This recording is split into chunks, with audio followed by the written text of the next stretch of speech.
کر دیں۔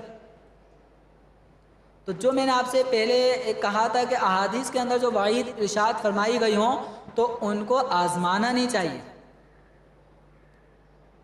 ایک بزرگ رحمۃ اللہ تعالیٰ علیہ کے بارے میں آتا ہے کہ امام نووی رحمۃ اللہ تعالیٰ علیہ ایک مشہور شیخ کے پاس دمشق پہنچے اور ان سے علم حدیث حاصل کیا، کئی برس تک ان کے پاس اکتساب فیض کیا، لیکن وہ جو بزرگ تھے وہ اپنا چہرہ چھپا کے رکھتے تھے، طلباء کے سامنے اپنا چہرہ شو نہیں کرتے تھے۔ تو ان بزرگ رحمۃ اللہ تعالیٰ علیہ کا یہ چہرہ چھپانا تھا، سلسلہ تھا۔ تو امام نووی رحمۃ اللہ تعالیٰ علیہ جب فراغت آپ نے پائی تو اور ان میں علم دین کا شغف ان شیخ نے ملاحظہ کیا تو کہنے لگے، اپنا پردہ ہٹایا۔ اب جب ان کے چہرے سے پردہ ہٹا تو ان کا چہرہ گدھے کی صورت میں تبدیل ہو چکا تھا۔ تو انہوں نے کہا کہ صاحبزادے دوران جماعت امام پر سبقت کرنے سے ڈرو، کہ یہ حدیث جب مجھ کو پہنچی تو میں نے اس کو بعید جانا۔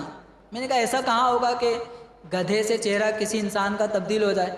تو انہوں نے قصدن، کہتے ہیں میں نے جان بوجھ کے امام سے پہلے ارکان نماز ادا کرنے شروع کیے تو میرا منہ ایسا ہو گیا جیسا تم دیکھ رہے۔ تو احادیث کے اندر جو وعید ارشاد فرمائی گئی ہوں ان کو آزمانا نہیں چاہیے، کیونکہ یہ قول نہ آپ کا ہے نہ میرا ہے، یہ اللہ کے رسول صلی اللہ تعالیٰ علیہ وسلم کا فرمان ہے، اور جو ان کا فرمان ہے یقیناً حق ہوتا ہے۔ تو لہذا اس فرمان میں جو وعید ارشاد فرمائی جاتی ہیں ان سے بچنا چاہیے۔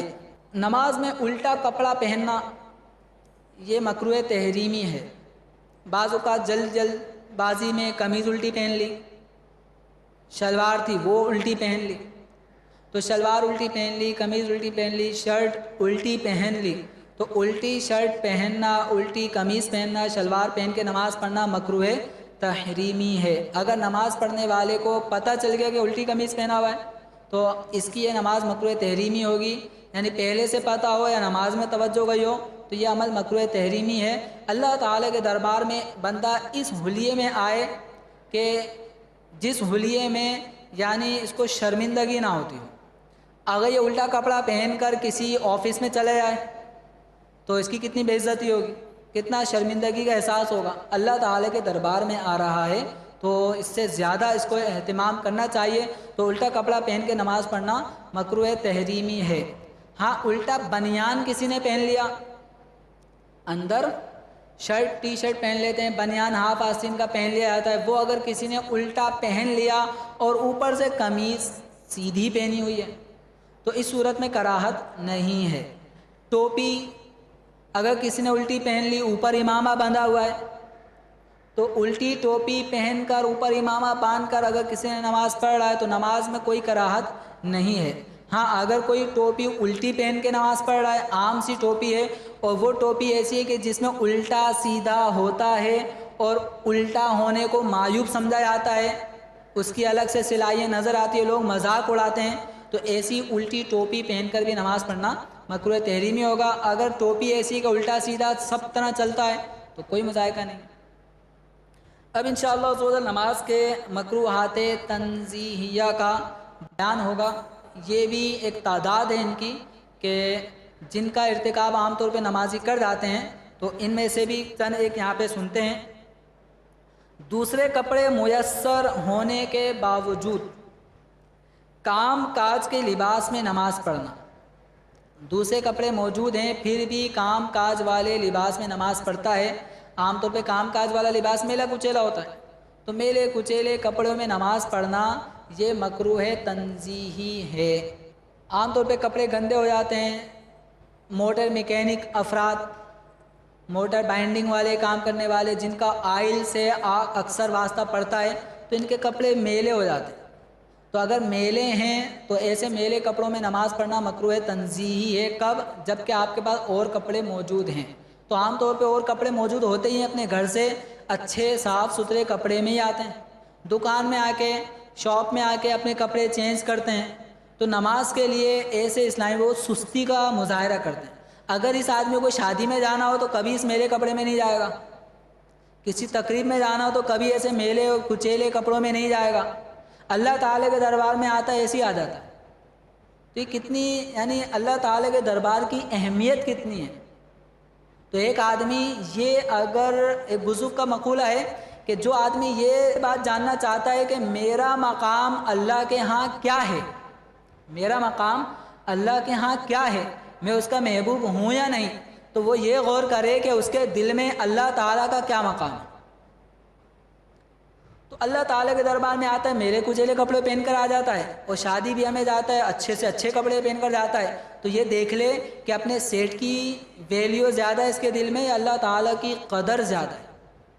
تو ایسے نمازی جو میلے کچیلے کپڑے پہن کے نماز پڑھنے آ جاتے ہیں، تو ایسے کپڑوں میں نماز پڑھنا مکروہ تنزیہی ہے، اچھا عمل نہیں ہے۔ آپ اللہ کے دربار میں آئے ہیں، خوشبو آپ کے جسم سے آ رہی ہو، آپ کے کپڑے صاف ستھرے ہونے چاہیے۔ اسی طرح نماز پڑھتے ہوئے منہ میں کوئی چھالیے کا دانہ ہے، وہ منہ میں گھماتے جا رہے ہیں، پھراتے جا رہے ہیں، کھا نہیں رہے لیکن منہ میں بس گھوم رہا ہے، کبھی زبان سے ادھر تو کبھی ادھر، تو یوں چھالیے کا دانہ، کوئی کھانے پینے کی چیز منہ میں یوں گھمانا پھرانا، یہ بھی مکروہ تنزیہی ہے۔ ہاں اگر وہ چیز اتنی بڑی ہے، ایسی ہے کہ اس کے منہ میں ہونے کی وجہ سے قراءت صحیح نہیں ہو رہی، تو اب ایسا وہ دانہ منہ میں رکھنا جائز نہیں ہوگا۔ اگر پڑھنے میں معنی فاسد ہو گئے، الفاظ کچھ کے کچھ نکل گئے، فساد معنی ہو گیا، تو نماز ایسی صورت میں فاسد ہو جائے گی۔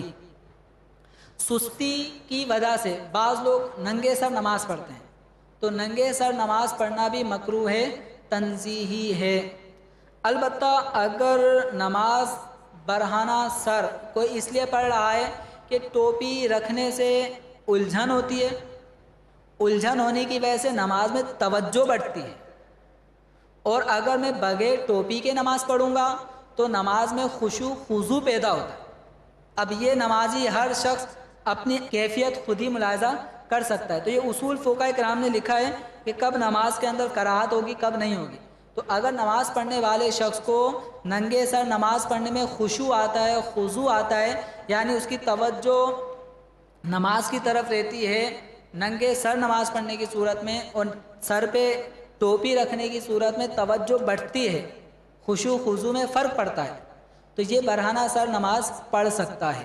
لیکن اگر ٹوپی رکھ کر خشوع خضوع حاصل ہوتا ہے پھر بھی ٹوپی اتار دیتا ہے سستی کاہلی کی وجہ سے، گرمی کی وجہ سے، تو ایسی صورت میں ٹوپی کے بغیر نماز پڑھنا مکروہ تنزیہی ہے۔ بعض اوقات سجدے میں جاتے ہوئے ٹوپی گر جاتی ہے، تو عمل قلیل کے ساتھ ٹوپی سر پہ رکھنے کی اجازت ہے، عمل کثیر کے ساتھ دونوں ہاتھوں سے ٹوپی اڑا کے پھر سر پہ رکھنے کی اجازت نہیں ہے۔ تو عمل قلیل کے ساتھ سر پہ ٹوپی رکھ لے، بار بار ٹوپی گر جاتی ہے، ٹوپی ڈھیلی ہے بار بار گر جاتی ہے، امامہ ڈھیلا ہے بار بار نیچے گر جاتا ہے، تو پھر اس کو نہ اٹھائے۔